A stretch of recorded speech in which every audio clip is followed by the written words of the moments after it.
Mumdu yağlap üstünde gezen ata babalarımın bir kaynı dağlar. Gargoğukların maniler süzen parağın çığırının dukayını dağlar.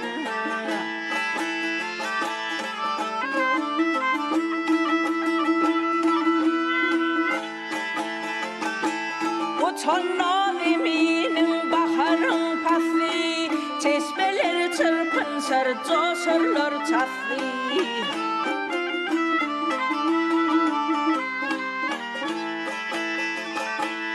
Açılar laleler, cennetler misli, aşıklarım nameyi o kaynı dağlar.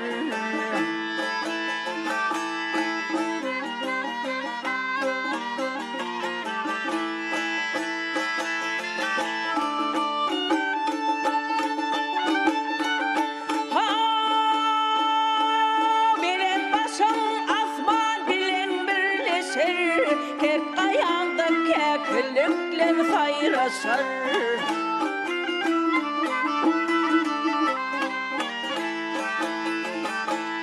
Cülvelende şirpelenler arlaşar. Kuş gelse eymenir yakayını dağlar.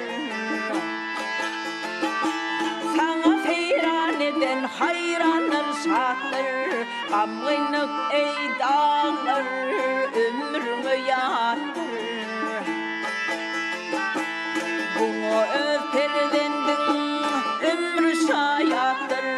Göz açıp beynimin bekayını dağlar. Bunu öperlendin ömrü şayattır. Göz açıp beynimin